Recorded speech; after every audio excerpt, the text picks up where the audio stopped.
ஹரி நாடார். நாடார் நான் பிறந்த ஜாதி நாடார் ஜாதி. ஜாதியில பிறந்தீங்களா அம்மா வயித்துல பிறந்தீங்களா? என்ன செய்யணும் அதுக்கு? சாதி பேர் யாரும் போடக்கூடாது. அப்படி போட்டா அவ அயோக்கிய. சாதி என்பது மலத்துக்கு ஈடு. அந்த மலத்தை சுமந்துட்டு நம்ம நடக்கக்கூடாது. என் அடையாளத்தையும் என் பாரம்பரியத்தையும் அழிக்க சொல்றீங்க நீங்க. இந்த சாதி என்ற மயிரை இதுக்கு உள்ள கொண்டு வரீங்க. அண்ணன், சாதிங்கிறது எல்லா இடத்துலயும் இருக்கத்தான் செய்யுது. இந்த பாருங்க, எவனா ஃபங்கு இங்க விட்டுக்கிட்டு தம் பேர் பக்கத்துல சாதி போட்டு சுத்தி நிற்பான். கவினுடைய சமுதாயத்து மேல உங்களுக்கு என்ன கோபம்? எந்த கோபமும் இல்ல. அப்ப என்ன மயிருக்கு உள்ள வரீங்க? பொதுத்தலங்கள்ல சொல்றீங்க. போனதுக்கு அடிச்சு போடுவேன். ஏன் ஒரு கொலைப்பட நாய்க்கு வக்காலத்து வாங்கி வந்தீங்க? கவின் ஒரு அப்பாவி. இதை எந்த காரணத்துக்கு கொண்டோம், எந்த சூழ்நிலும் இதை நியாயப்படுத்தவே முடியாது. அப்படி எவனாவது நியாயப்படுத்தினா அவன் நல்ல குடும்பத்தில் பிறந்திருக்க மாட்டான். நீங்க கவினுக்காக பேசுறீங்க, நான் அந்த சுர்ஜித்துக்காக பேசுறேன்னு கூட நினைச்சுக்கோங்க. என் வாயில தான் அசிங்கம் வந்துடும். இந்த கொலைக்கு மிக முக்கிய காரணம்னா சுவாசினி தான் அந்த பையனை வர வைக்கிறார். என்னால பொறுமையா இருக்க முடியாது, நான் செத்து போடுவேன். அப்ப கவின் சமாதானப்படுத்துறான். இவங்க 2 பேரும் குடும்பத்துக்கு ஏதாவது இருக்கான்னு பார்த்தா சாதி தான். சாதி தவிர ஒரு மயிரும் இல்லை.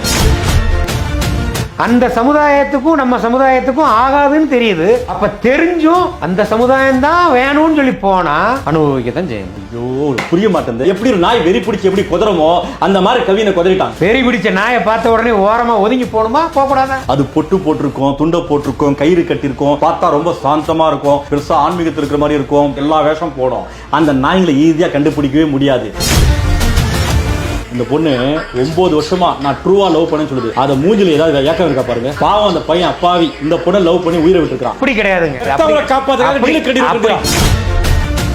கலப்பு திருமணம் தப்பு, கலப்பு திருமணம் அயோக்கியத்தனம், கலப்பு திருமணம் பண்ணக்கூடாது சொன்னா தமிழ் கடவுள் முருகர் பண்ணது கலப்பு திருமணம். அதனால முருகரே ஆதரிச்ச போது மானங்கட்ட நாய்ங்க நீங்க யாரா எதிர்க்கிறீங்க நான் கேட்கறேன். அதனால எவனாவது பேச செருப்பால் அடிப்பேன்.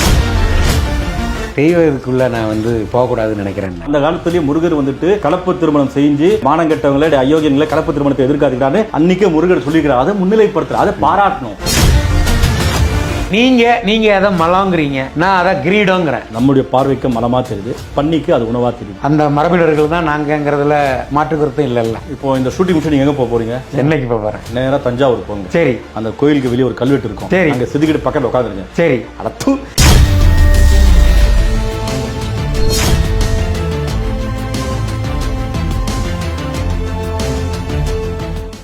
என்றும் உங்களுடன் மை இந்தியா. முக்கிய செய்திகளை உடனுக்குடன் தெரிந்து கொள்ள சப்ஸ்கிரைப் பண்ணுங்க, பெல் பட்டனை பிரஸ் பண்ணுங்க. என்றும் உங்களுடன் மை இந்தியா.